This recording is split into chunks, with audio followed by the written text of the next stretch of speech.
नमस्ते बच्चों। अपनी पिछली क्लास में हम पढ़ रहे थे secondary growth in stem. Secondary growth in stem में हम पढ़ रहे थे कि किस तरह से secondary growth in stelar region start होती है और ये स्टीलर रीजन में secondary growth activity of vascular cambium से स्टार्ट होती है। ये वेस्कुलर कैम्बियम शुरू में डिसकंटिन्यूअस रिंग के फॉर्म में प्रेजेंट होती है और जैसे ही सेकेंडरी ग्रोथ स्टार्ट होती है वो डिसकंटिन्यूअस रिंग कंटिन्यूअस हो जाती है। ये कैम्बियम फेसिकुलर कैम्बियम भी कहलाती है और जो फेसिकुलर कैम्बियम वेस्कुलर बंडल के बीच में होती है, जो ऑलरेडी सेकेंडरी ग्रोथ से पहले ही होती है, प्राइमरी ओरिजिन की होती है, वो कहलाती है इंट्राफेसिकुलर कैम्बियम, जो वेस्कुलर बंडल में जाइलम और फ्लोएम के बीच में होती है।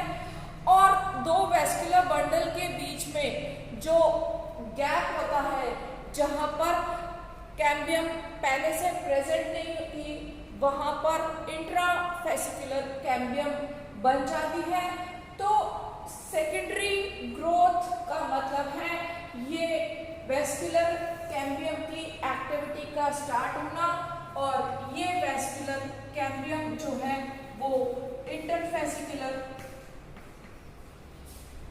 कैम्बियम प्लस फेसिकुलर कैम्बियम की एक्टिविटी से बनती है और ये दोनों मिलके जो है बाद में सेकेंडरी जाइलम और सेकेंडरी फ्लोएम का निर्माण करती है। तो ये जो सेल्स है जो सेकेंडरी जाइलम और सेकेंडरी फ्लोएम का निर्माण करती है, ये कहलाती है फ्यूजिफॉर्म इनिशियल। जो कोशिकाएं बार बार विभाजित होकर सेकेंडरी जाइलम और सेकेंडरी फ्लोएम बनाती हैं, ऐसी वेस्कुलर कैम्बियम की कोशिकाएं फ्यूजिफॉर्म इनिशियल कहलाती हैं। और इनके साथ साथ कुछ कोशिकाएं रे इनिशियल भी होती हैं। रे इनिशियल की कोशिका ये भी कैम्बियम की कोशिका है, ये मेरिस्टेमेटिक होती है, विभाजन करके नई कोशिका बनाती है, लेकिन ये नई कोशिका पैरेन्काइमेटस होती है और ये सेकेंडरी मेडुलरी रेस बनाती है। जैसे प्राइमरी मेडुलरी रेस का काम होता है ये सेंटर से पेरिफेरी की तरफ कंडक्शन या पेरिफेरी से सेंटर की तरफ कंडक्शन, वैसे ही ये सेकेंडरी मेडुलरी रेस जो है पैरेन्काइमेटस होने के कारण पेरिफेरी और सेंटर के बीच में कंडक्शन का काम करती है या उसमें हेल्प करती है। ये जो वेस्कुलर कैम्बियम है, वेस्कुलर कैम्बियम की एक्टिविटी से बनने वाला सेकेंडरी जाइलम और सेकेंडरी फ्लोएम, ये जैसा कि हमने पहले जब इसका फॉर्मेशन देखा था तब हमने देखा था कि जो अमाउंट है वो सेकेंडरी जाइलम और सेकेंडरी फ्लोएम के बनने का लगभग समान होता है, लेकिन ये समान शुरुआत में होता है, बाद में सेकेंडरी जाइलम जो है ये ज्यादा बनता है, मोर इन क्वांटिटी, मात्रा में सेकेंडरी जाइलम जो है वो फ्लोएम से सेकेंडरी फ्लोएम से बहुत ज्यादा बनता है और कभी कभी 8-10 गुना ज्यादा तक बन जाता है। स्टीलर रीजन में इस वेस्कुलर कैम्बियम की एक्टिविटी के कारण एनुअल रिंग्स का निर्माण होता है। एनुअल रिंग्स जो है ये वेस्कुलर कैम्बियम की एक्टिविटी के कारण बनती है और अनइक्वल एक्टिविटी के कारण बनती है।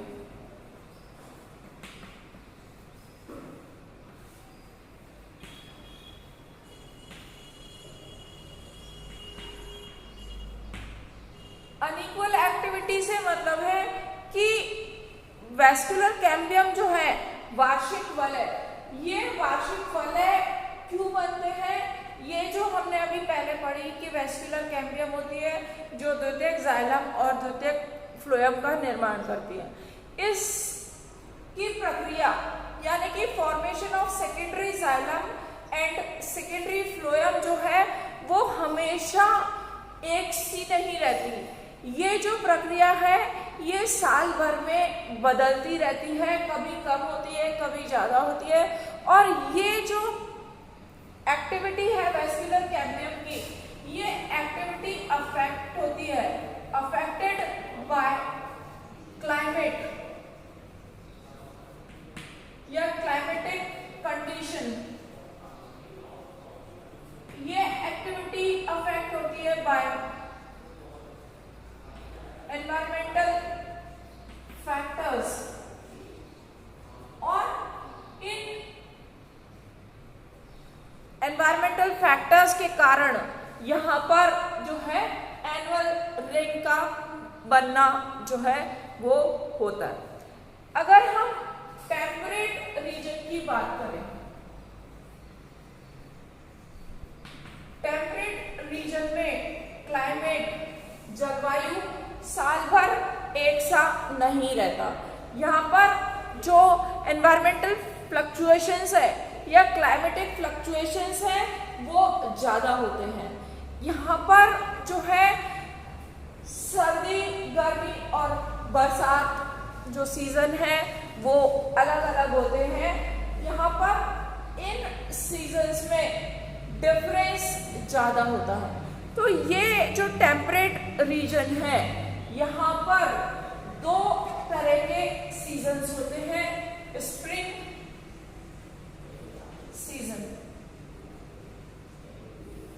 सीजन की बात हम सिर्फ यहाँ पर एनुअल रिंग के कॉन्ट्रास्ट में कर रहे हैं कि दो तरह के सीजन होते हैं, एक स्प्रिंग और एक विंटर। स्प्रिंग और विंटर सीजन में इन कैम्बियम की एक्टिविटी में डिफरेंस होता है। कैम्बियम की एक्टिविटी का मतलब है द्वितीयक जाइलम और द्वितीयक फ्लोएम का बनना। दोनों ही प्रकार के मौसम में द्वितीयक जाइलम और द्वितीयक फ्लोएम बनता है, लेकिन जो जाइलम जो बना है उस जाइलम में अंतर होता है। मोर सेकेंडरी जाइलम एलिमेंट्स बने, इनमें भी वेसल्स जो बनी हुई है या वेसल्स या ट्रैकेट्स जो भी बनी है, इनका ल्यूमन जो है वो बहुत वाइड होता है, मतलब चौड़ा होता है। तो सेल्स जो है इसकी ये चौड़ी होती है, वाइड ल्यूमन वाली होती है। इनकी जो गुहा है वो कोशिका की गुहा बहुत बड़ी होती है या इसकी कैविटी कह लो आप, ये बहुत चौड़ी होती है। तो ये जो स्प्रिंग सीजन में वुड बनती है इसको कहते हैं स्प्रिंग वुड।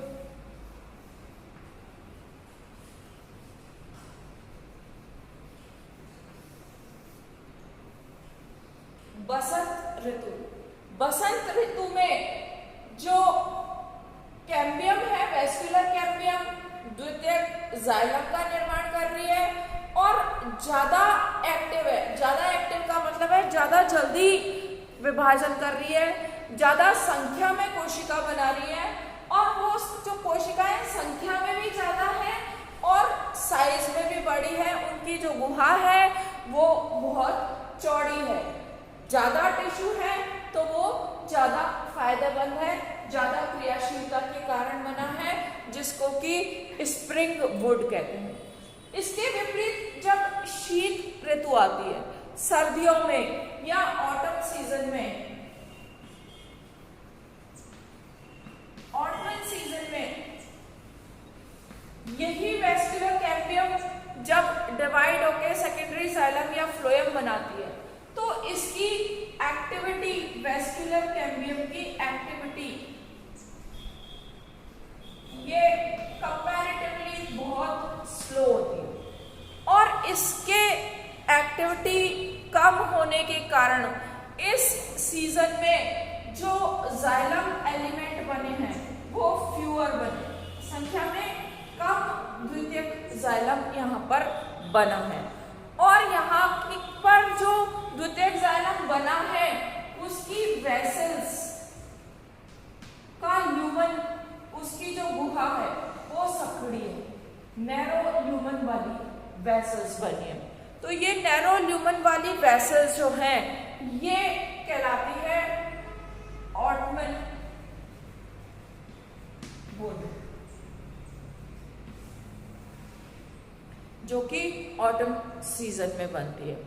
ये ऑटम वुड ये जो है ये डार्क कलर की और कंपैरेटिवली डेंस या हायर डेंसिटी वाली यहाँ पर ये वुड है, ऑटम वुड। जबकि स्प्रिंग वुड क्या है, कंपैरेटिवली लाइटर इन कलर और लोअर इन डेंसिटी। तो ये जो है हमने देखा कि ऐसी जगह जहां पर क्लाइमेट फ्लक्चुएशंस साल भर में ज्यादा होते हैं, जैसे टेम्परेट रीजन में, वहां पर इन मौसमी बदलाव के कारण, दो तरह के सीजन्स होने के कारण, स्प्रिंग सीजन में इस वेस्कुलर कैम्बियम की एक्टिविटी ज्यादा होती है, जिसके कारण ज्यादा मात्रा में द्वितीयक जाइलम का निर्माण होता है, और उस ज्यादा द्वितीयक जाइलम की वाहिकाओं की जो है वाहिनी और वाहिकाओं की गुहा ज्यादा चौड़ी होती है, जिससे वो हल्के रंग की दिखाई देती है और उसकी डेंसिटी भी कम होती है, जिसको कि हमने स्प्रिंग वुड नाम दिया, क्योंकि वो स्प्रिंग सीजन वसंत ऋतु में बनती है। इसके अलावा दूसरी तरह की कास्ट है शीत कास्ट या ऑटम वुड, क्योंकि ये विंटर या ऑटम सीजन में बनती है, क्योंकि विंटर सीजन में इस वेस्कुलर कैम्बियम की एक्टिविटी सीज हो जाती है, स्लो हो जाती है in comparison to spring season. तब ये कंपैरेटिवली बहुत कम amount of secondary xylem produce करता है, और जो सेकेंडरी जाइलम वेसल्स बनती हैं उनका ल्यूमन बहुत ही नैरो होता है। इस कारण ये जो वुड बनी है वो डार्क कलर की और हायर डेंसिटी की होती है, जिसको कि ऑटम वुड कहते हैं, क्योंकि वो ऑटम या विंटर सीजन में बनी है। तो यहाँ पर अभी हमने देखा कि साल भर में इस वेस्कुलर कैम्बियम पर क्लाइमेटिक चेंज होने के कारण डिफरेंट सीजन में एक्टिविटी में डिफरेंस आता है, जिससे स्प्रिंग और ऑटम वुड का फॉर्मेशन होता है। ये जो स्प्रिंग और ऑटम वुड से मिलकर ही एनुअल रिंग बनती है।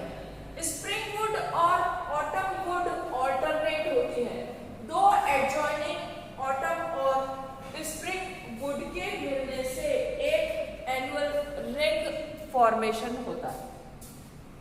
एनुअल रिंग क्या है? कॉन्सेंट्रिक रिंग ऑफ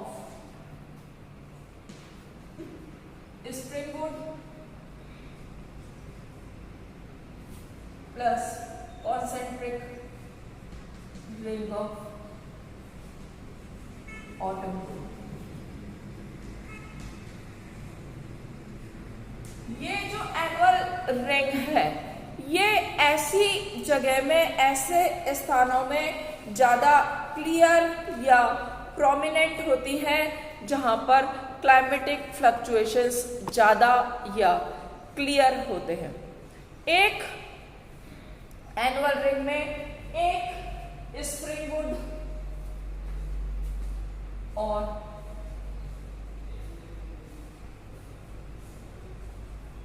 एक ऑटम वुड की रिंग होती है। जैसे कि आपको पता है कि स्प्रिंगवुड स्प्रिंग सीजन में बनती है, ऑटम वुड ऑटम सीजन में बनती है, और एक साल में एक बार स्प्रिंग आता है और एक बार ऑटम आता है।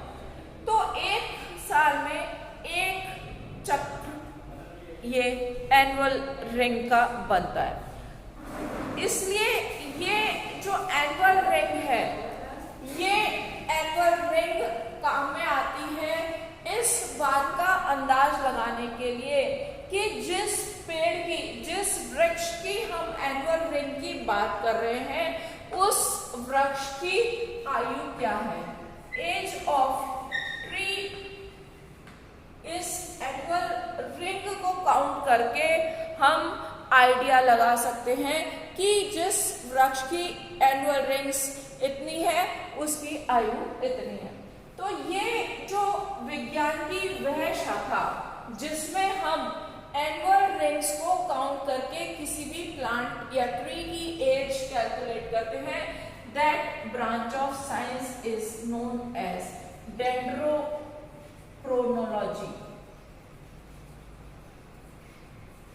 of determination of age of a plant or a tree by counting their annual ring is known as dendrochronology. This branch is useful in criminology, जिसमें कोई भी अगर एविडेंस रिलेटेड विथ ट्री ये मिलता है तो उस प्लांट का, उस वुड का एक सैंपल लिया जाता है इंक्रीमेंट बोरर के थ्रू। इस तरह से सैंपल लिया जाता है, एक वुड का पीस लिया जाता है कि वो उसके सेंटर तक पहुंच जाए, और उस पीस में इन एनुअल रिंग्स को काउंट करके उस प्लांट की एज कैलकुलेट करके और उसका लोकेशन या उसकी फर्दर डिटेल्स जो हैं उनका आइडिया लगाया जा सकता है। इस एनुअल रिंग को देखने के लिए या एज कैलकुलेट करने के लिए बेस ऑफ मेन ट्रंक, मुख्य तने का आधार जो वो है वो इस्तेमाल किया जाता है, क्योंकि जो मेन प्लांट है उसका सबसे बेसल ट्रंक जो है वो सबसे ओल्ड होता है, और जैसे जैसे हम अपर रीजन की तरफ जाते जाते हैं वहां पर एज भी कम होती जाती है, क्योंकि वो जो है फर्दर बाद में डेवलप हुआ होता है। इसलिए एनुअल रिंग्स भी है सबसे ज्यादा बेसल ट्रंक में यूज होती है। जिन जगह पर, जिन प्लेसेस पर जितने ज्यादा शार्प क्लाइमेटिक चेंजेस होंगे, एनुअल रिंग्स भी उतनी ही clearly visible, distinct and prominent होंगे। क्लाइमेटिक चेंज अगर कम होंगे तो इजीली विजिबल नहीं होगी annual rings. For example tropical region जो है,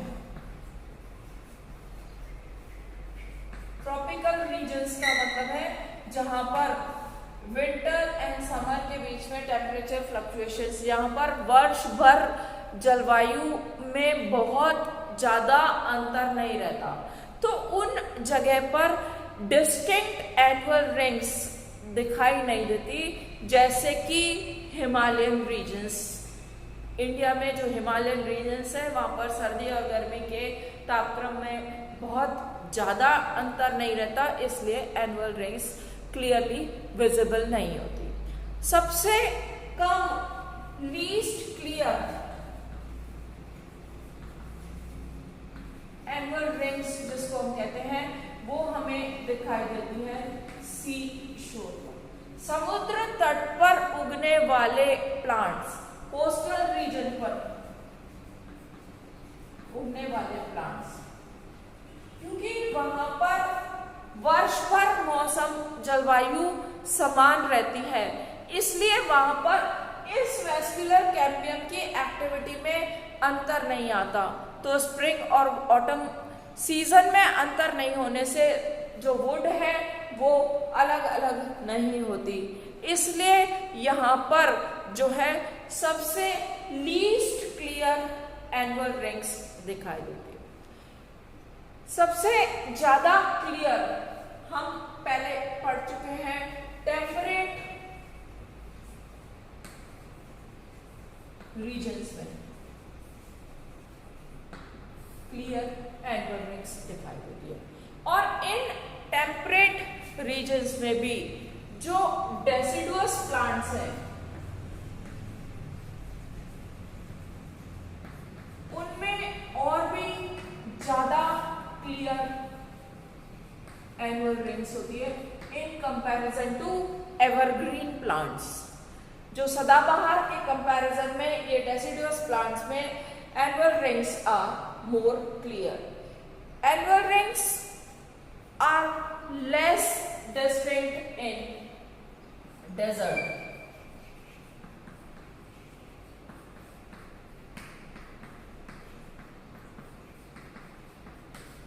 तो हम ये अच्छे से समझ चुके हैं कि जितना ज्यादा वर्ष भर में जलवायु में अंतर होगा, जितना ज्यादा एनवायरमेंटल फैक्टर्स में फ्लक्चुएशंस होगा, उतना ही ज्यादा यहाँ पर क्लियर कट प्रोमिनेंट डिफरेंस होगा। स्प्रिंग वुड और एनुअल वुड में उतने ही आसानी से हमें ये एनुअल रिंग्स विजिबल होंगे और उतने ही इजीली काउंटेबल होंगे। बहुत अच्छे एनुअल रिंग देखने के लिए बेस्ट सूटेड प्लांट है deciduous plants of temperate regions. हम नेक्स्ट क्लास में पढ़ेंगे। Thank you.